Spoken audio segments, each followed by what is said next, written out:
वळा बाबा भयणीनो, देव आमकां आपयता. पयले वाचपान आयकलां, देव सामुएलाक आपयता. सामुएल म्हणटा, उलय सुमया, हांव हांगा आसा, हांव तुजो चाकर तयार आसा.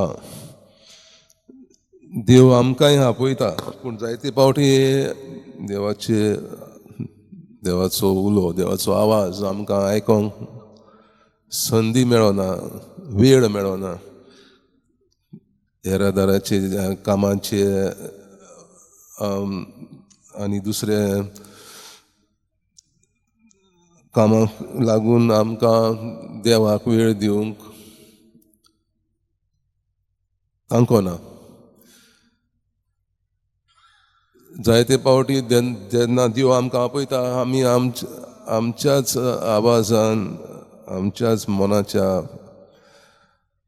आवाजाक लागून आमकां देवाचें आपोवणें कितें तें सोजमना. आनी आमी कसलो आवाज आयकता? गर्वपणाचे, मिंजाशीपणाचे आवाज, आपस्वार्थीपणाचो आवाज, नाटकायेचो, कुसकेपणाचो आवाज. आनी ह्या कर्तृत्वाक लागून देवाक वेळ दिवंक शकना. देवाक आमच्या जिवितांतल्यान कितें जाय तें पारखूंक शकना. जेजू आपोस्तल कार्य केल्या उपरांत जावं सकाळच्या पारयार वो सांजचो एकसुऱ्या जाग्यार वचतालो आनी रोजार करतालो, मागणें करतालो. देवा लागीं मागणी, देवान ताका ताच्या जिवितांतल्यान कितें करूंक जाय, देवाक कितें जाय हे ताचेर मनन करतालो, चिंतन करतालो. तर आमी आमच्या सदांच्या जिवितांत थोडो वेळ देवा खातीर दवरूंक जाय. फामिली सांगाता रोजार, तेजे शिवाय आमचेच हांव आनी देव, जावं सकाळचे वो सांजचे. सकाळचे तूं कितें करतलो देवा खातीर, कशे भाशेन जिवीत जियेतलो तेचेर चिंतन करून थोडो वेळ देवाक ओरपूंक जाय.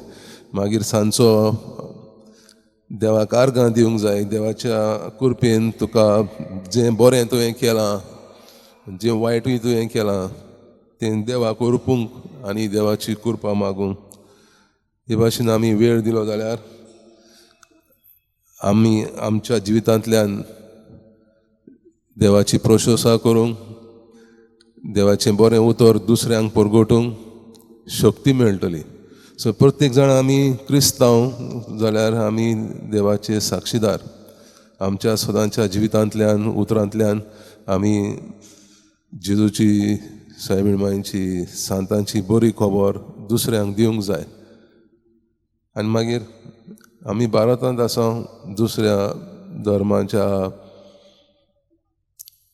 मनशांक तांकांय आवड लागतली. म्हणजे देवाक जेजूची बरी खबर ती आयकतले तेन्ना तांकांय देवाचे, जेजूचे पाटलादार जावंक खुशी जातली. सो हे मनान धरून सदांच सुरवातेक, दिसाच्या सुरवातेक देवाक आमी वेळ दिवया. आमी कितें बरें करतले हांव आनी वायटांतल्यान आमकां पयस दवरूंक देवाची कृपा मागुया.